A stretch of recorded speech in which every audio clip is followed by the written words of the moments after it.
ಮಧು ಬಂಗಾರಪ್ಪನವರು ಮೀಡಿಯಾದಲ್ಲಿ ಹಾಗೂ ಸೋಷಿಯಲ್ ಮೀಡಿಯಾದಲ್ಲಿ ಅವಾಗ ಟ್ರೆಂಡ್ ಆಗಿಲ್ಲ ಅಂದರೆ ಪಾಪ ಅವರ ಕೂದಲೇನಾದರೂ ಉದ್ರ ಸಮಸ್ಯೆ ಆಗುತ್ತೆ ಅನಿಸುತ್ತೆ. ಈ ಚಡ್ಡಿ ಏರ್ಕೊಂಡು ಓಡಾಡೋ ಸ್ಕೂಲ್ ಮಕ್ಕಳೆಲ್ಲ ಅವ್ರನ್ನ ಟ್ರೋಲ್ ಮಾಡ್ತಾ ಇದ್ದಾರೆ, ಅದು ಕೂಡ ಆನ್ಲೈನ್ನಲ್ಲಿ. ಇವರು ಶಿಕ್ಷಣ ಮಂತ್ರಿಯಂತೆ, ಇವರು ತಿರುಚಿದ ಇತಿಹಾಸವನ್ನು ಕನ್ನಡದ ಭವಿಷ್ಯ ಅಂತ ಹೇಳ್ತಾರಲ್ಲ ಅವರು ಕಲಿಬೇಕಂತೆ. ಯಾವುದೇ ಒಂದು ಒಳ್ಳೆ ಕೆಲಸ ಆದಾಗ ಕಾಂಗ್ರೆಸ್ನವ್ರದ್ದೊಂದು ಬುದ್ಧಿ ಇದೆ, ಅಡಿಗಲ್ಲಿ ಹಾಕಿದ್ದು ನಾವೇ, ಆಲೋಚನೆ ಮಾಡಿಟ್ಟಿದ್ದು ನಾವೇ, ಇಂಥದ್ದೊಂದು ಕನಸನ್ನು ಕಂಡೇ ಉಂಡು ಮಲಗಿದ್ವಿ, ಇಂಥದ್ದೆಲ್ಲ ಮಾತನಾಡ್ತಾರೆ.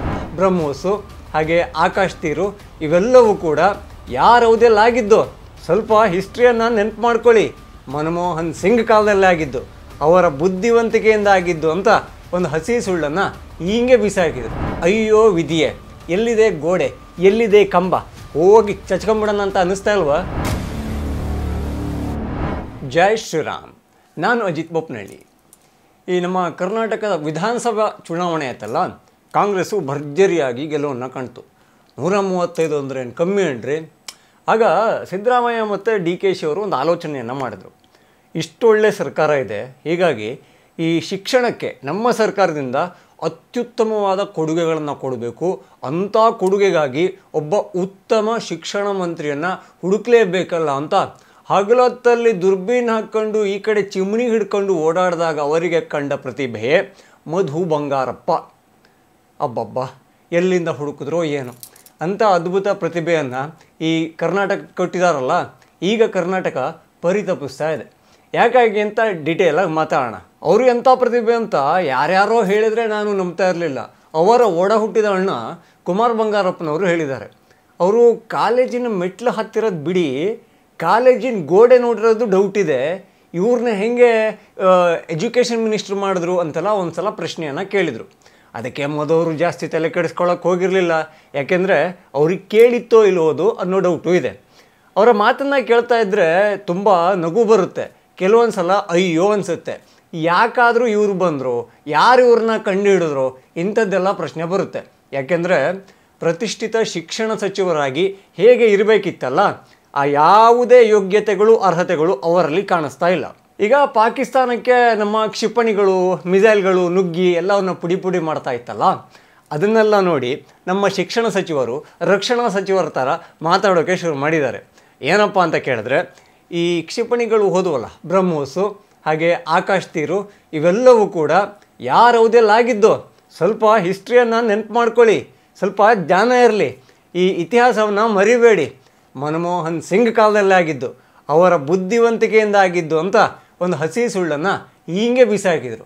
ಬ್ರಹ್ಮೋಸು Akash just go back and see ಯಾವಾಗ ಇನ್ವೆಂಟ್ ಆಗಿದ್ದು ಡಾಕ್ಟರ್ ಮನಮೋಹನ್ ಸಿಂಗ್ ಅವರ ತಿಳ್ಕೊಳ್ಳಿ. ಇದನ್ನೆಲ್ಲ ಈಗೆಲ್ಲ ಟ್ರಯಲ್ ಆಗ್ತಾ ಇದೆಯಲ್ಲ, ಹೋಗಿ ಹೊಡೆದು ಬರ್ತಾ ಇದ್ದಾವಲ್ಲ ಕ್ಲೀನಾಗಿ, ಯಾರದು ಬುದ್ಧಿವಂತಿಕೆ? Brahmos Akash just go back and see ಯಾವಾಗ ಇನ್ವೆಂಟ್ ಆಗಿದ್ದು ಡಾಕ್ಟರ್ ಮನಮೋಹನ್ ಸಿಂಗ್ ಅವರ ತಿಳ್ಕೊಳ್ಳಿ. ಇದನ್ನೆಲ್ಲ ಈಗೆಲ್ಲ ಟ್ರಯಲ್ ಆಗ್ತಾ ಇದೆಯಲ್ಲ, ಹೋಗಿ ಹೊಡೆದು ಬರ್ತಾ ಇದ್ದಾವಲ್ಲ ಕ್ಲೀನಾಗಿ, ಯಾರದು ಬುದ್ಧಿವಂತಿಕೆ? ಅಸಲಿಗೆ ಬ್ರಹ್ಮೋಸ್ ಲಾಂಚ್ ಆಗಿದ್ದು ಭಾರತದಲ್ಲಿ 2001ನೇ ಇಸ್ವಿಯಲ್ಲಿ. ನಮಗೆ ಪ್ರಶ್ನೆಗಳಿಗೆ ಉತ್ತರ ಬೇಕಿದ್ದಾಗ ಏನು ಮಾಡ್ತೀವಿ, ಗೂಗಲ್ ಬಾಬಾನನ್ನು ಕೇಳ್ತೀವಿ. ಅಲ್ಲಂತೂ ಸುಳ್ಳು ಹೇಳೋಕ್ಕಾಗಲ್ಲ, 16 ವೆಬ್ಸೈಟ್ಗಳಲ್ಲಿ ಉತ್ತರಗಳು ಸಿಕ್ಬಿಡುತ್ತೆ. ಹಾಗಾಗಿ 2001ರಲ್ಲಿ ಲಾಂಚ್ ಆದ ಬ್ರಹ್ಮೋಸ್ 2001ರಲ್ಲಿ ಯಾರು ಪ್ರಧಾನಿಯಾಗಿದ್ದರು ಅಂತ ನೋಡಿದ್ರೆ ಅಲ್ಲಿ ಬರ್ತಾ ಇರೋ ಹೆಸರು ಅಟಲ್ ಬಿಹಾರಿ ವಾಜಪೇಯಿ. ಇನ್ನೊಂದು ಕಡೆಯಲ್ಲಿ ಅವರು ಆಕಾಶ್ ಬಗ್ಗೆ ಹೇಳಿದ್ರಲ್ಲ, ಅದು 1990ರಲ್ಲಿ. ಆಗ ಇದ್ದಿದ್ದು ವಿಶ್ವನಾಥ ಪ್ರತಾಪ ಸಿಂಗ್ ಅವರು PM ಆಗಿದ್ದರು.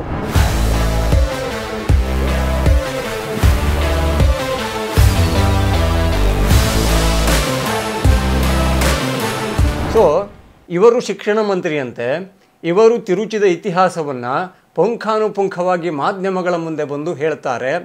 ಇವರು ನಿರ್ಧರಿಸೋ ಪಾಠಗಳನ್ನು ಸರ್ಕಾರಿ ಶಾಲೆಯಲ್ಲಿ ಕನ್ನಡದ ಮಕ್ಕಳು, ಕನ್ನಡದ ಭವಿಷ್ಯ ಅಂತ ಹೇಳ್ತಾರಲ್ಲ ಅವರು ಕಲಿಬೇಕಂತೆ. ಅಯ್ಯೋ ವಿಧಿಯೇ, ಎಲ್ಲಿದೆ ಗೋಡೆ, ಎಲ್ಲಿದೆ ಕಂಬ, ಹೋಗಿ ಚಚ್ಕೊಂಬಿಡೋಣ ಅಂತ ಅನ್ನಿಸ್ತಾ ಇಲ್ವಾ? ಇಷ್ಟು ದಿವಸ ನಮಗೆ ಗೊತ್ತಿದ್ದ ಅವರ ಬಗೆಗಿನ ಒಂದು ಸತ್ಯ ಏನಪ್ಪ ಅಂತ ಕೇಳಿದ್ರೆ, ಅವರಿಗೆ ಕನ್ನಡವನ್ನು ಓದೋಕ್ಕೆ ಬರಲ್ಲ. ಇದನ್ನು ಅವರೇ ಸ್ವತಃ ಒಪ್ಕೊಂಡಿದ್ದಾರೆ. ಆ ವಿಧಾನಸೌಧದಲ್ಲಿ ಅವರೇನಾದರೂ ಓದೋಕ್ಕೆ ನಿಂತರೆ ಅಕ್ಕಪಕ್ಕದಲ್ಲಿರೋ ಅವರದೇ ಪಕ್ಷದ ನಾಯಕರು ನಿಧಾನಕ್ಕಾಗಿ ಜೂಟಾಗ್ತಾರೆ. ಯಾಕೆಂದರೆ ಈ ಫ್ರೇಮಲ್ಲಿ ಅವರು ಇರ್ತಾರಲ್ಲ, ನಗುವನ್ನು ಎಷ್ಟೊತ್ತು ಅಂತ ಕಂಟ್ರೋಲ್ ಮಾಡ್ಕೊಳ್ಳೋಕ್ಕಾಗುತ್ತೆ. ಈ ನಗು ಮತ್ತು ಕಜ್ಜಿ ತುರಿಕೆ ತುಂಬ ಹೊತ್ತು ಕಂಟ್ರೋಲ್ ಆಗಲ್ವಂತೆ. ಹಾಗಾಗಿ ಅವರು ಜೂಟಾಗ್ಬಿಡ್ತಾರೆ. ಒಂದು ಸಲ ಅಂತೂ ಉಮಾಶ್ರೀ ಅವರು ತುಂಬ ದೂರ ಹೋಗಿ ಕೂತ್ಬಿಟ್ಟಿದ್ರು. ಆಗಲೇ ಹೇಳಿದಾಗೆ ಅವರಿಗೆ ಕನ್ನಡ ಓದಕ್ಕೆ ಬರಲ್ಲ. ಅವರು ಓದಿದ ಕನ್ನಡವನ್ನು ಕೇಳಿದ್ರೆ ನಮ್ಮ ಕಿವಿ ಇರಲ್ಲ. ನಿಮ್ಗೊಂದು ಪ್ರಶ್ನೆ ಬಂದಿರ್ಬೋದಲ್ಲ, ಈ ನಮ್ಮ ಕಿವಿಗೆ ಅಪಾಯ ಅಂತ ಆದರೆ ಅವರ ಕಿವಿ ಅಂತೂ ಅವರ ಬಾಯಿಂದ ತುಂಬ ಹತ್ತಿರ ಇದೆ, ಆದರೆ ಯಾಕೆ ಅಪಾಯ ಆಗಿಲ್ಲ ಅಂತ? ಯಾಕೆ ಅಂತ ಹೇಳ್ತೀನಿ ಕೇಳಿ.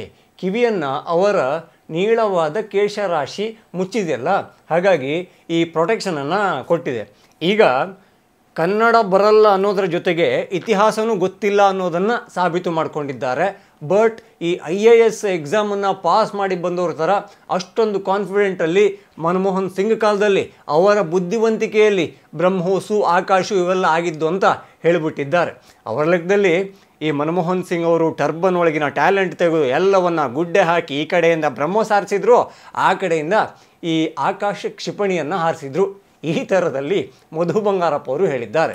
ಯಾವುದೇ ಒಂದು ಒಳ್ಳೆ ಕೆಲಸ ಆದಾಗ ಕಾಂಗ್ರೆಸ್ನವ್ರದ್ದೊಂದು ಬುದ್ಧಿ ಇದೆ. ಏನಪ್ಪ ಅಂತ ಕೇಳಿದ್ರೆ, ಇದು BJP ಅವಧಿಯಲ್ಲಿ ಆಗಿರಬಹುದು, ಬಟ್ ಅಡಿಗಲ್ಲಿ ಹಾಕಿದ್ದು ನಾವೇ, ಆಲೋಚನೆ ಮಾಡಿಟ್ಟಿದ್ದು ನಾವೇ, ನಮ್ಮದು ದೂರ ಆಲೋಚನೆ ಆವಾಗಲೇ ಇತ್ತು, ಇಂಥದ್ದೊಂದು ಕನಸನ್ನು ಕಂಡೇ ಉಂಡು ಮಲಗಿದ್ವಿ, ಇಂಥದ್ದೆಲ್ಲ ಮಾತನಾಡ್ತಾರೆ. ಇಂಥವರಿಗೆಲ್ಲ ಹೇಳೋದು ಅಡಿಗಲ್ಲು ಹಾಕೋದು ದೊಡ್ಡ ಮ್ಯಾಟ್ರಲ್ಲ, ಆದರೆ ಹಾಕಿದ ಅಡಿಗಲ್ಲು ಅಲ್ಲಿ ಒಂದು ಕನ್ಸ್ಟ್ರಕ್ಷನ್ ಆಗೋ ತನಕ ನಿಮ್ಮ ಬದ್ಧತೆ, ಶ್ರದ್ಧೆ ಹಾಗೂ ಅದರ ಮೇಲಿನ ಪ್ರಾಮಾಣಿಕ ಪ್ರಯತ್ನ ಎಷ್ಟಿದೆ ಅನ್ನೋದನ್ನು ತೋರಿಸ್ಬೇಕಲ್ಲ. ಅದನ್ನು ಜನ ನೆನ್ಪಿಟ್ಕೋತಾರೆ. ಕೆಲಸ ಮಾಡಿಯೂ ಸೋತವರು ಭಾರತದ ರಾಜಕಾರಣದಲ್ಲಿ ಯಾರೂ ಇಲ್ಲ. ಇದನ್ನು ಆಲೋಚನೆ ಮಾಡಿಕೊಳ್ಳಿ. ಇಲ್ಲ ಅಡಿಗಲ್ ನಾವೇ ಹಾಕಿದ್ದು, ಆಲೋಚನೆ ನಾವೇ ಮಾಡಿದ್ದು. ಇಂಥದ್ದೊಂದು ನಮ್ಮ ಹಿಂದಿನ ನಾಯಕರು ತುಂಬ ಹಿಂದನೆ ಈ ದುಂಡು ಮೇಜಿನ ಸಭೆಯಲ್ಲಿ ಗುಂಡು ಹಾಕ್ಕೊಂಡು ಹೇಳ್ಬಿಟ್ಟಿದ್ರು, ಮಾತಾಡ್ಬಿಟ್ಟಿದ್ರು, ಡಿಸ್ಕಷನ್ ಆಗಿತ್ತು. ಆದರೆ ಅದು ಈ ಕಾಲದಲ್ಲಿ ನೆರವೇರಿದೆ. ಸೊ ಅದರ ಕ್ರೆಡಿಟನ್ನು ನಾವೇ ತಗೋಬೇಕಾಗುತ್ತೆ ಅಂತ ಹೇಳಿದ್ರಲ್ಲಿ ಯಾವ ಕಾಮಿಡಿ ಕಾಣುತ್ತೆ? ಕಾಮಿಡಿ ಬಿಟ್ಟು ಇನ್ನೇನು ಕಾಣುತ್ತೆ? ಮಧು ಬಂಗಾರಪ್ಪನವರು ಈ ಶಿಕ್ಷಣ ಮಂತ್ರಿ ಆದಾಗ ನೋಡಿ, ಕರ್ನಾಟಕದಲ್ಲಿ ಒಂದು ಹವಾನ ಕ್ರಿಯೇಟ್ ಮಾಡ್ತೀನಿ ಅಂತ ಈ ರಾಷ್ಟ್ರೀಯತೆಯೇ ಜಾಸ್ತಿ ನಮ್ಮ ಮಕ್ಕಳಿಗೆ ಇದ್ದ ಪಾಠಗಳನ್ನು ತೆಗೆದ್ರು. ರೋಹಿತ್ ಚಕ್ರತೀರ್ಥ ಅವರ ಪಾಠಗಳಿಗೆ ಕತ್ತರಿಯನ್ನು ಹಾಕಿದರು. ಹಾಗೆ ನಮ್ಮ ನೆಲ, ಜಲ, ಭಾಷೆ, ಇಲ್ಲಿಯ ಸೊಗಡು ಇಂಥದ್ದೆಲ್ಲ ನಮ್ಮ ಮಕ್ಕಳಿಗೆ ಹೋಗಬೇಕು ಅಂತ ಒಂದು ಕಮಿಟಿಯನ್ನು ಮಾಡಿದ್ರು. ಆ ಕಮಿಟಿಯಲ್ಲಿ ಇದ್ದಿದ್ದು ಮರಾಠಿಗ. ಅವರೇ ಲೋಕಲ್ ಅಲ್ಲ, ಆದರೆ ಇವರಿಗೆ ಲೋಕಲ್ ಪಾಠಗಳನ್ನು ಹೇಳಬೇಕಂತೆ. ಅವರು ಅದನ್ನು ನಿರ್ಧಾರ ಮಾಡ್ತಾರಂತೆ. ಅವರು ನಿರ್ಧಾರ ಮಾಡಿರೋ ಪಾಠಗಳಿಗೆ ಇವರು ಸೈನ್ ಹಾಕ್ತಾರಂತೆ. ಇದಲ್ವೇ ಕಾಮಿಡಿ? ಇದನ್ನು ಬಿಟ್ಟು ಇನ್ನೇನು ಕಾಣ್ತಾ ಇದೆ ನಿಮಗೆ? ಮಧು ಬಂಗಾರಪ್ಪನವರು ಮೀಡಿಯಾದಲ್ಲಿ ಹಾಗೂ ಸೋಷಿಯಲ್ ಮೀಡಿಯಾದಲ್ಲಿ ಅವಾಗವಾಗ ಟ್ರೆಂಡ್ ಆಗಿಲ್ಲ ಅಂದರೆ ಪಾಪ ಅವರ ಕೂದಲೇನಾದರೂ ಉದುರ ಸಮಸ್ಯೆ ಆಗುತ್ತೆ ಅನಿಸುತ್ತೆ. ಹಾಗಾಗಿ ಅರ್ಥವಿಲ್ಲದ ಮಾತುಗಳನ್ನು ಆಡಿಕೊಂಡು ಆವಾಗವಾಗ ಟ್ರೆಂಡಿಂಗಲ್ಲಿ ಇರ್ತಾರೆ. ಎಲ್ಲಿಯ ಮಟ್ಟಿಗೆ ಟ್ರೋಲ್ಗಳು ಕೂಡ ಆಗ್ತಾರೆ ಅಂದರೆ, ಈ ಚಡ್ಡಿ ಏರ್ಸ್ಕೊಂಡು ಓಡಾಡೋ ಸ್ಕೂಲ್ ಮಕ್ಕಳೆಲ್ಲ ಅವ್ರನ್ನ ಟ್ರೋಲ್ ಮಾಡ್ತಾ ಇದ್ದಾರೆ. ಅದು ಕೂಡ ಆನ್ಲೈನಲ್ಲಿ ಅಂದರೆ ಈ ಥರ ಲೈವಲ್ಲಿ ಒಂದು ವೆಬಿನಾರ್ ಥರ ಕೂತಿರ್ತಾರೆ. ಯಾರೋ ಒಬ್ಬರು ಹೇಳ್ತಾನೆ, ಚಿಕ್ಕ ಪಾಪು ಅವರಿಗೆ ಕನ್ನಡ ಓದಕ್ಕೆ ಬರಲ್ಲ ನಮ್ಮ ಶಿಕ್ಷಣ ಮಂತ್ರಿಗೆ ಅಂತ ಹೇಳಿ ಹೋಗ್ಬಿಡ್ತಾನೆ. ಯಾರು ಅಂತ ಗೊತ್ತಾಗಲ್ಲ.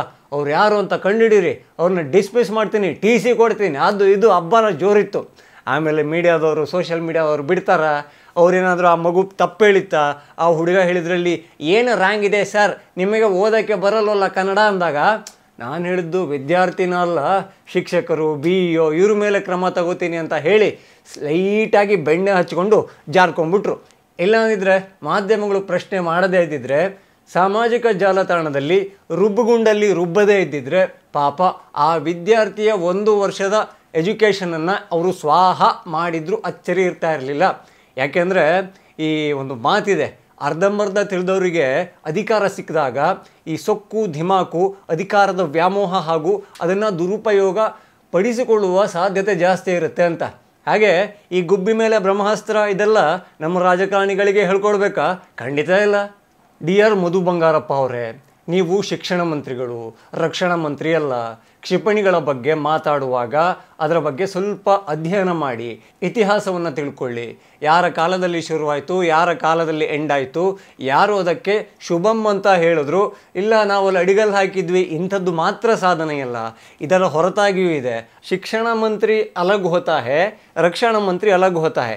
ನೀವು ಶಿಕ್ಷಣ ಮಂತ್ರಿಯಾಗಿ ಶಿಕ್ಷಣದಲ್ಲಿ ನಮ್ಮ ಭಾಷೆಯನ್ನು, ನಮ್ಮ ಇತಿಹಾಸವನ್ನು, ನಮ್ಮ ಸಮಾಜ, ವಿಜ್ಞಾನ, ಗಣಿತ, ಹಿಂದಿ, ಹಿಂದಿ ಅಂದರೆ ಆಗಲ್ಲಲ್ಲ, ಹಾಗೆ ಉಳಿದ ಎಲ್ಲ ಭಾಷೆಯನ್ನು ನೀವು ಶಿಕ್ಷಣದಲ್ಲಿ ರಕ್ಷಣೆ ಮಾಡಿ. ಅದು ಈ ನಾಡಿಗೆ ನಿಮ್ಮಿಂದ ಆಗಬಹುದಾದ ದೊಡ್ಡ ಉಪಕಾರ.